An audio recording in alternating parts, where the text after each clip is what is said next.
মাননীয় মন্ত্রী, প্রধানমন্ত্রীর নামে আপনাদের পার্ক করছেন, আইটি পার্ক, সেখানে হোটেল ম্যানেজমেন্ট, বিয়ের অনুষ্ঠান হবে, সামাজিক অনুষ্ঠান হবে, এটা কি করে হয়? যেখানে মিলনায়তন রয়েছে, রেস্টুরেন্ট রয়েছে, কনভেনশন হল রয়েছে, সেটাও সফটওয়্যার টেকনোলজি পার্কের প্রয়োজনের অতিরিক্ত যদি প্রয়োজন হয় তখন বাহিরে ভাড়া দেওয়ার ব্যাপারে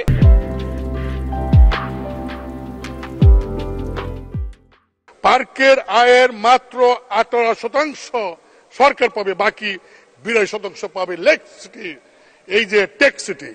মাননীয় মন্ত্রী, প্রধানমন্ত্রীর নামে আপনাদের পার্ক করছেন, আইটি পার্ক, সেখানে হোটেল ম্যানেজমেন্ট, বিয়ের অনুষ্ঠান হবে, সামাজিক অনুষ্ঠান হবে, এটা কি করে হয়?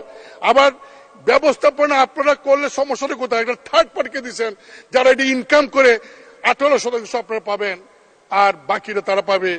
এই জিনিসটা আমি তো মনে করি সত্যি হয়ে থাকে তাহলে মাননীয় প্রধানমন্ত্রীর নামটা ব্যবহার করে আপনারা অপমান করেছেন। যে ডরমিটরি, সেখানে আমাদের 80টার মতো রুম রয়েছে মাননীয় স্পিকার। ওই সময়ে আমরা সিদ্ধান্ত গ্রহণ করেছিলাম যাতে ঢাকা বা বিদেশ থেকে কোনো ক্লায়েন্ট গেলে যাতে সেখানে থাকতে পারে, কিন্তু বাস্তবতা দেখা গেল 2 বছর পরে যে আসলে 80টা রুম অনেক সময় কাজে লাগে না। এই সম্পদের সুষ্ঠু ব্যবহার করার জন্যই সেখানে স্থানীয় যারা উদ্যোক্তা, তাদের যখন গেস্টরা আসে তখন তাদেরকে সেখানে থাকতে দেওয়া হয়, তারা একটা সাবসিডাইজড প্রাইজে পায়। আর বাকি যদি কোনো রুম ফাঁকা থাকে তাহলে বাইরের গেস্টকে ভাড়া দেওয়ার ব্যাপারে অনুমোদন দেওয়া হয়েছে, যার ফলে সেখানে সম্পদের সুষ্ঠু ব্যবহার হয়েছে।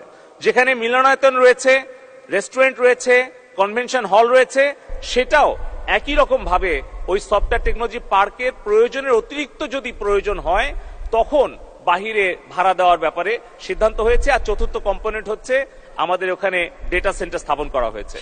তো মাননীয় স্পিকার, আমি অনুরোধ করব যে এই তথ্যগুলো যেন আসলে সঠিকভাবে বিশ্লেষণ করে তারপরে এই বিষয়ে সমালোচনা করা হয়, কারণ আমরা সারা বাংলাদেশে 12টি software technology park, hitech park এই মুহূর্তে আমরা চলমান করতে পেরেছি, যেখানে সরাসরি 16,000 তরুণ তরুণী কর্মসংস্থান হয়েছে এবং ডিজিটাল বাংলাদেশের কল্যাণে 20 লক্ষ তরুণ তরুণী কর্মসংস্থান হয়েছে।